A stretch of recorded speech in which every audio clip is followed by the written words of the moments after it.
In a bid to ease spiraling tensions, US President Joe Biden spoke to his Russian counterpart, Vladimir Putin, close to an hour, where they exchanged warnings over Ukraine. Now, this is their second conversation this month, and no breakthrough occurred during these talks, but both presidents have indicated support for further diplomacy on the tense standoff between Russia and the West. Now, while Biden said he needed to see Russia de-escalate the military buildup near Ukraine, Putin said that anti-Moscow sanctions would be a colossal mistake that would have grave consequences.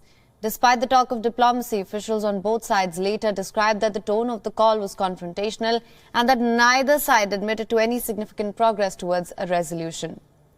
Now, Biden, according to senior US officials, said has laid out two paths. One was that of diplomacy, the other more focused on deterrence that would include serious costs and consequences. The possibilities include measures that would effectively disconnect Russia from the global economic and financial system.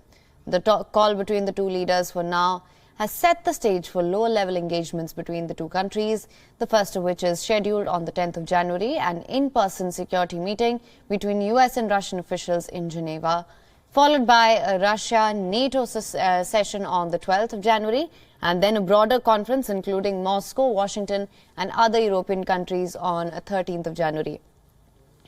Russia's foreign ministry spelled out clearly what Moscow wants from the January talks. Let's listen in. Переговоров будем добиваться от американской стороны предоставления твердых правовых гарантий безопасности Российской Федерации, а именно не продвижение НАТО на восток и не размещение угрожающих России систем вооружений у рубежов нашей страны. Washington and its European allies accused Russia of threatening Ukraine with a new invasion. Some 100,000 Russian troops are massed near the border. And while Russia denies having any invasion plans, the West remains skeptical. After all, Russia already has seized the Crimean Peninsula in 2014. It is accused of backing pro-Russian separatists in Ukraine in exchange for withdrawing troops and de-escalating tensions. Russia has also put forth a set of demands, which includes a bar on new US military bases in former territories of the Soviet Union. The US in turn has rejected what it called a bid by Moscow to dictate independent countries' futures. Despite ongoing dialogue, the status quo has remained unchanged.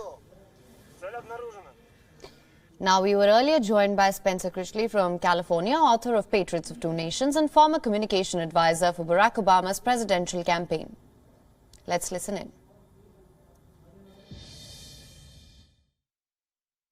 Well, I think we should all be very deeply concerned. I was glad to hear President Biden lay out these two tracks so clearly. He firmly spelled out the threat of very severe sanctions to Mr. Putin. And I think those sanctions would be targeted not so much at the Russian people, but at the people at the top of Russian society who have been siphoning the wealth off and essentially into their own pockets, becoming some of the richest people in the world. And I think it's important to maintain that distinction between the Russian people and the unfortunate choice of government they have right now, which was not their choice.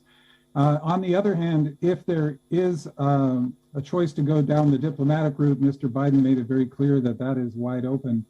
And frankly, one of the greatest lost opportunities of recent history, I would say, was when the Soviet Union collapsed and there was an opportunity for Russia and the other former Soviet states to join the world community of democracies. And it just collapsed, unfortunately, into essentially a kleptocracy. And I believe the West bungled that transition as well. And now we have to try to get back to that lost opportunity. WION is now available in your country. Download the app now. Get all the news on the move.